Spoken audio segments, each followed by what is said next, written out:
Alrighty, so y'all know Zohran Mamdani, right? The ostensibly socialist a guy who's currently got power in New York. That guy. And we all rooted for him, and we had a great time doing so.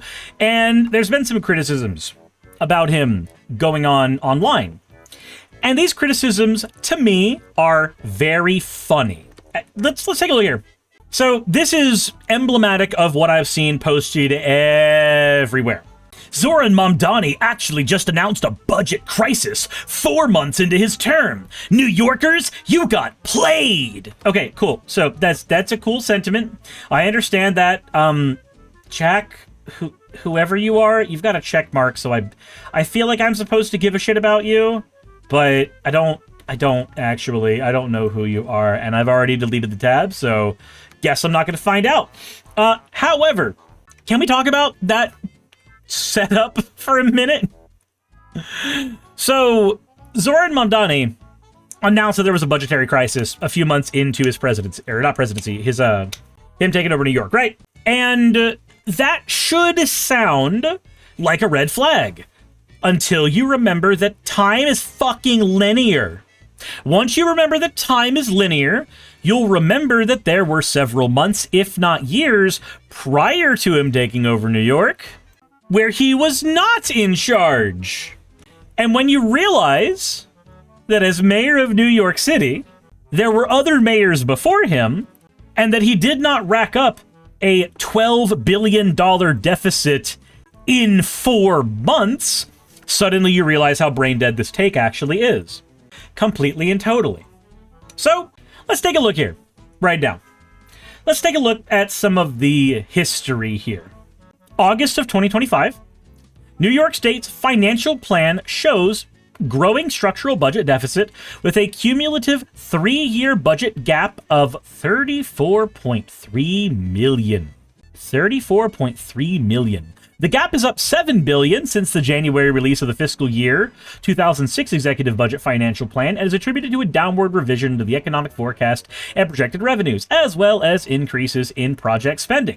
When the projected cost of the federal reconciliation bill are added, the gaps as a share of spending are comparable to gap levels last seen in April 2009 during the global financial crisis. So, this is why he's noting that they have a budgetary crisis right now. Because he did add spending onto a deficit that was already there. But it has to be noted, the deficit was already fucking there. That existed beforehand. One of his solutions to that deficit is the wealth tax. And yeah, like Jazz is pointing out, the wealth tax is supposed to close that by $2 billion. The narrative that's going around is that Zohran somehow spent over $10 billion in 4 months, and that's the problem with socialism, is that eventually you run out of other people's money. Here's the thing, can we accept the fact for a minute that profit, by its definition, is money that was siphoned from workers? So it's definitionally other people's money? If somebody is working and there is a surplus of income that is generated because of the worker, then that surplus income is actually somebody else's money. That's what that is. That's what that is. Also, USA Today is super interesting. Check this out. I tried clicking the link you sent me, Jassa. I click. Gone. It just breaks. It just breaks. Maybe if we turn off the ad blocker, it'll actually function. There we go. Okay. No, it's all broken. It's all broken. Why does USA Today want me to pay fucking money or let advertisers give them money when they can't actually have a website function? Jesus Christ. Oops, all ads? Yeah, they're fucking everywhere like a cancer, man. Foot on the ground means a secondary home or residence. The new tax will levy an annual surcharge on one of the 1 to 3 family homes, condominiums, and co-ops valued above $5 million when owners have a separate primary residence outside of New York City. It's the first of its kind in a state, and the first step to one of Mamdani's major campaign talking points, which was taxing richer residents more. The measure targets ultra-wealthy out-of-city residents and global elites who use New York City's real estate as a vehicle for wealth storage rather than as homes. Wow! It's almost like that's the kind of thing that can address the thing that every single libertarian tries to tell me will definitely happen: capital flight. Because, you know, the argument goes that if you start taxing the billionaires more, they're just going to run out of New York and leave it. And no, the fuck they're not. New York is the greatest hub of commerce in the entire goddamn world. That they're not going to fucking leave it. Anselin says, I wonder how much they could raise if diplomats had to pay traffic or parking tickets. I'd drop in the barrel. Said it's projected to generate $500 million in annual revenue, including from some of the most expensive residences in the country. Wow, that's so weird. Hold on, let's do some math here. Just real quick. Basic math, not hard math. So if we have 12 billion, right? Here's your number, 12 billion. That's 12 million. There's 12 billion. And this generates 500 million. 24. In 24 years, it will have paid for the deficit that he is worried about. The $12 billion deficit. It's paid for. 24 years is a lot of time, true, but it means that there is a plan that can generate that money, and remember that it is not the only source of income that is coming in at that point. Justice says, Fox, the rich will run out of New York, said at least once a year from 2008 to today. Right, and then they don't. Two examples the Mamdani administration used were billionaire Ken Griffith, who owns almost $240 million in penthouses in Manhattan, or Alexander Varshavsky, a Russian auto dealer who owns a $20.5 million property in the city. Although many don't refer to it as a pied-à-terre tax, a foot-on-the-ground tax, other places across the globe have similar rules in place. British Columbia has a vacancy tax, for instance, that is designed to turn vacant homes into housing for people in British Columbia, and ensure foreign owners and those with primarily foreign income contribute fairly to their tax system. Hey, you know that thing that usually gets levied at socialists about, hey, are there any other countries that socialism works in? Okay, cool. Well, if we're going to call every single policy that Zohran Mamdani actually does socialism, then holy shit, we found the area. We found the thing. We found the thing from a different country that is a socialism that is working. How very weird. How strange. That's so fun. That's so fun and quirky. Marco says... but what if we made every city into its own city-state with its own laws? Surely that'll fix the problem? Yeah, that's what the fucking crypto millionaires want. Fennec says this feels relevant. Oh, no, don't leave. Billionaires need us. The rich need us. We don't need them. If having filthy rich people around was such a good thing, then conservatives would welcome billionaires buying up all their farmland. But why don't we want billionaires in farm country? Because they monopolize all the land and drive up the prices and lock everyone else out. I don't understand how y'all understand this so well, that corporations and businesses and agriculture is a bad idea, but then we'll turn around with the same face and simp for the same people doing the same things elsewhere. Billionaires do not come into a one-horse town and create jobs and wealth and opportunity out of nothing. No, they come into places that are already doing just fine. They crush all the competition. They lay off a bunch of people because they're considered redundant. They become the only option in town. Prices go up and employment opportunities go down because there's only one place to work. The reason they call themselves disruptors is because they mess everything up. You want to know what happens when you bring billionaires to your town? Go to Sterling, Virginia. Go to Great Falls, Virginia. And what you'll find is a bunch of massive, ugly, monolithic data centers plugged directly into the Northeast power grid.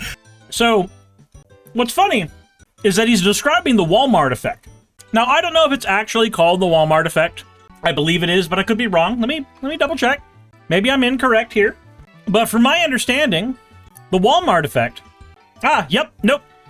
It is correct. It is a book by Charles Fishman from 2006. It investigates how the world's largest company, Walmart, reshapes economies, communities, and lives through its immense power and relentless focus on low prices.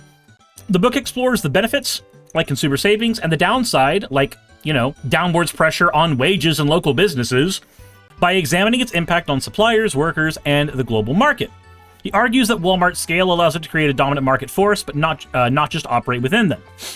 So, the Walmart effect, in short, is what happens when Walmart comes into an area and kills every single mom-and-pop business in it.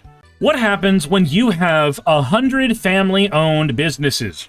And Walmart enters the area, and those 100 family-owned businesses get shrunk to 10. Now you've got 90% of the family-owned businesses gone. The people who were cobblers and making tools and everything, a lot of the people supplying food, they suddenly don't have jobs the way they did before. But the only employer in town to replace the jobs they had was Walmart. Well, Walmart does not need 400 employees per store. The mom, the dad, and the 2.5 kids, they don't need that. So not everybody's going to get employed. And despite the fact that Walmart is going to offer lower prices for their stuff, they're also offering lower wages to the people that are there. And the only people that are able to be employed there are the ones who got kicked out of their jobs before, so they don't have anywhere else to go. So yeah, the prices are lower, but so are your wages, so you didn't gain anything here. You just got one big thing of convenience that fucked everything up. There are places where a Walmart or a Walmart equivalent is viable and does not, like, parasitically eat up everything around them. But I would argue that there's no reason for them to exist, generally speaking, because you already have stores that did everything that they did. You had a video game store, you had food grocers, you had plenty of other places to get tools from, you had everything else.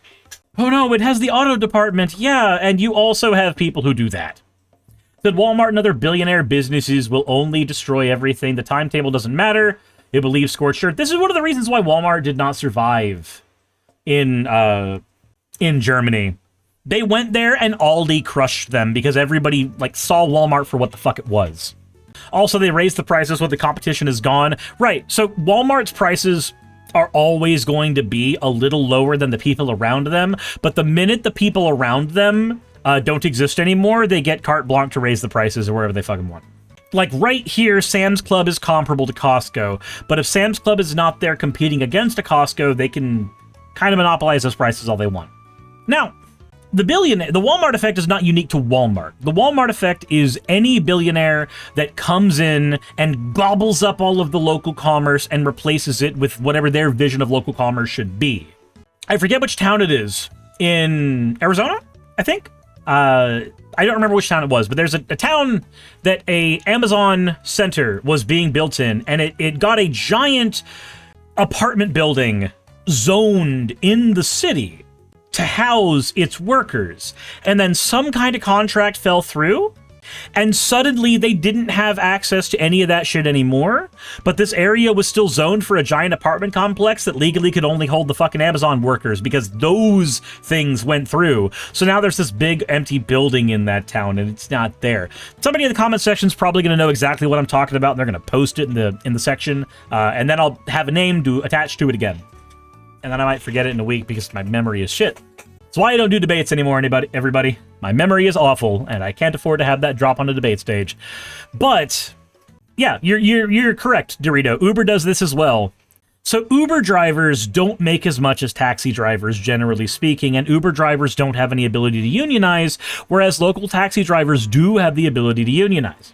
But because Uber can offer better convenience and lower prices than the taxi drivers, they just gobble everything the fuck up. It all goes to Uber. And then the taxi drivers only have one place they can work again, and that's going to be for Uber again, making less money than they were making as taxi drivers because now they're 1099 employees instead of W-2 employees, so they get to pay their tax bracket 1.5 fucking times because that's a thing we do.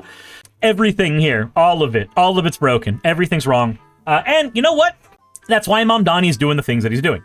It makes sense that he's doing the things that he's doing because he's seeing the people disrupting industry and he's going, hey, maybe some of that money should go back into New York City. Of course that money should go back into the city there. Not only is it our #1 area of commerce in the United States, but they're actively making money off the citizenry, so if you're worried about capital flight happening, the capital flight is the money being generated in New York and then exiting New York. It is, in every sense of the word, capital leaving New York. If the libertarians are worried about capital flight, that is definitionally capital flight. When Mamdani puts in things that directly address what they commonly describe capital flight to be, and help fix the budget deficit that they're in over time, that's fantastic. That's nothing but good. all of that is fantastic. I'm not going to sit here and say he's a perfect guy. I don't know enough about him. But every single time I see somebody get pissed off about him and who he is, it's either like, he's a Muslim, so I don't like him, or he's a socialist, so I don't like him. But when they point to the Muslim things he does, they don't happen. They're just like, what if Mamdani had power? What would he do about the gays? Look at what they do in Iran. Like, no, he doesn't do that. So then we go to the socialist thing, and then all I see are good things he's doing. So I'm trying to figure out, where am I supposed to care? Where is my line supposed to be? Where the actual bad things he's doing exist.